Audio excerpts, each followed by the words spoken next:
Hello, aujourd'hui on va parler de l'état d'esprit dans lequel il vaut mieux être lorsqu'on va jouer des parties EDH, et plus particulièrement quand on va les jouer avec des inconnus. Commençons donc par ce qui arrive avant une partie.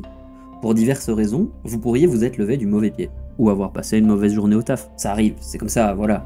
Vous avez passé la journée à vous dire « ce soir, je vais passer un bon moment ». Parce qu'enfin je vais pouvoir décompresser en jouant une petite game. Dans ce cas-là, il est possible que vous passiez une bonne soirée, mais il va falloir un mental d'acier. Parce qu'a fortiori, si vous avez passé une mauvaise journée, ce n'est pas en allant rencontrer des gens qui ont juste décidé de faire leur game, sans vraiment se soucier de savoir comment s'est passée votre journée, que vous allez passer une meilleure soirée. Parce qu'il est normal de jouer un removal ou un contre-sort, mais en étant dans un mauvais jour, vous pourriez simplement le prendre comme une attaque personnelle, alors qu'en réalité, c'est juste un move pour ne pas perdre la partie. Et ce genre de choses n'arriverait pas si vous étiez dans un bon jour, parce que vous ne vous attacheriez pas à ce genre de détails. On se rapproche un peu plus du début d'une partie. On est tranquillement assis avec des gens, et là, socialement, il y a deux possibilités. Soit vous n'avez pas peur d'engager une conversation pour savoir ce que chacun d'entre vous attend de la partie. Dans ce cas-là, vous pouvez expliquer vos decks afin de jauger dans quel genre de partie vous allez vous lancer. Ce genre de discussion permet de repenser quel deck jouer, pas pour vous adapter et changer de deck, parce qu'un joueur a décidé de jouer un deck meule, mais que ça tombe bien, vous avez un deck CDC, mais pour vous adapter au niveau de jeu des autres, parce qu'un des joueurs n'a à disposition que des decks plus forts ou plus faibles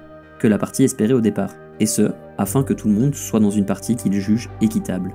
Et pour la deuxième possibilité, vous êtes dans un groupe de personnes plutôt timides, et dans ce cas-là, personne ne va spécialement parler. Bon, déjà ça devient assez problématique pour faire une game ensemble. Ça peut se faire, mais ça devient très compliqué. Par chance, vous arriverez peut-être à avoir une game que tout le monde jugera équitable, sinon, il faudra espérer que tout le monde ait le même état d'esprit, et c'est ainsi qu'on va rentrer dans un autre point. Pour des études de marché, etc., Wizard a segmenté ses joueurs en 3 profils psychographiques. Un segment psychographique tend à classer une communauté en groupes distincts en se basant sur des critères spécifiques. Et pour Wizard, sa façon de segmenter, c'est par rapport au style de jeu et par les cartes appréciées par certains joueurs. Pour faire simple, il y a des gens qui jouent pour gagner, les Spikes, des gens qui se contentent de peu, tant que c'est avec le style, les Johnny et Jenny, et des gens qui se contentent de jouer, les Timmy et Tammy. Malheureusement, chacun de ces groupes peuvent avoir des réactions conflictuelles avec les autres. Les Timmy trouvent les Johnny trop orientés vers les combos, et les Spikes trop déterminés à gagner. Les Johnny trouvent les Timmy amusés d'un rien, voire simplistes, et les Spikes peu originaux.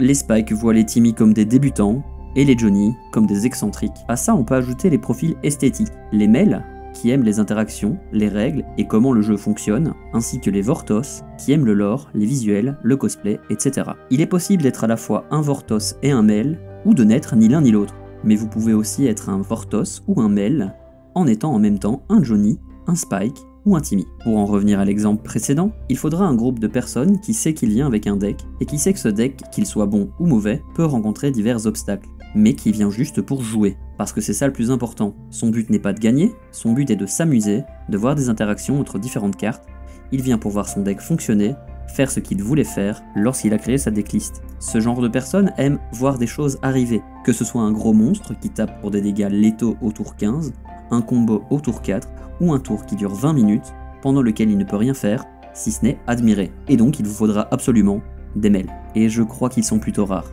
Je rencontre peu de personnes qui réagissent comme moi, alors que je me définis comme un mail, parce que je suis capable de jouer tout type de deck. J'ai un deck Mayael qui reste un des decks les plus timmy au monde, j'aime aussi jouer des combos qui ne sont pas optis aux yeux des Spikes, mais j'ai des decks qui jouent les combos ainsi que des fast mana. Tout ça en passant mon temps à essayer de créer des decks, en sortant des sentiers battus, voire en abusant des règles. Et ce point sur les profils psychographiques, on peut le raffiner en se disant qu'il y a 2 gros types de joueurs. Les personnes qui ont cherché à ressentir de la joie et de l'amusement lors de leur partie. Dans cette catégorie, on retrouvera les Timmy, Tammy, les Johnny et Jenny, et bien évidemment les Mel ainsi que les Vortos, tout en retenant que même si ces personnes viennent avec les mêmes intentions, ils ne s'amusent pas tous de la même manière. De cette manière, un Timmy perdu à une table de Johnny va passer une très mauvaise soirée, puisqu'il veut jouer des grosses créatures et des gros sorts, mais ne tiendra probablement pas en joue les 3 autres. De cette manière, il va probablement beaucoup râler, ce qui rendra toute la table de mauvaise humeur. A l'inverse, si vous êtes un Johnny à une table de Timmy, n'hésitez pas à les prévenir s'il est possible pour vous de gagner via un combo dans les tours prochains. Ça leur laissera le temps de se retourner,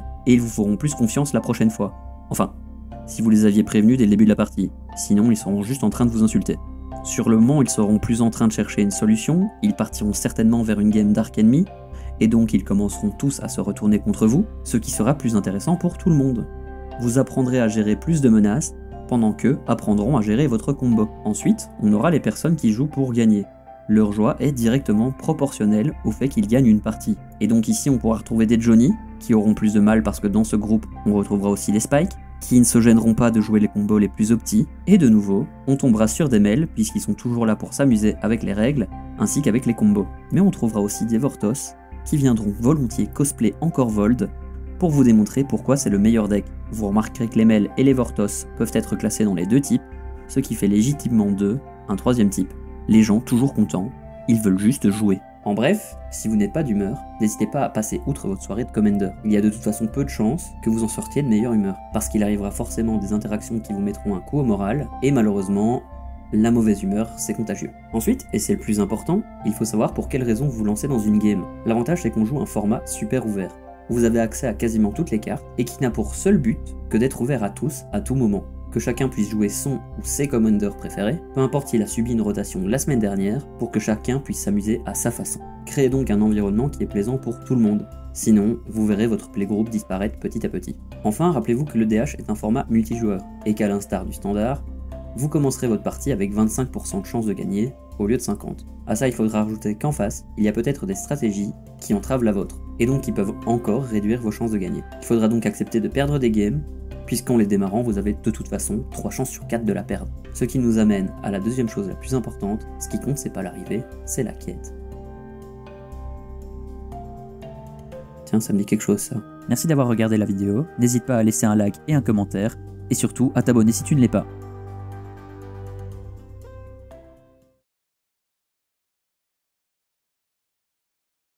Tiens, t'es encore là toi? Non, c'est parce qu'il n'y a pas grand chose à voir ici. Enfin, merci, hein, bisous.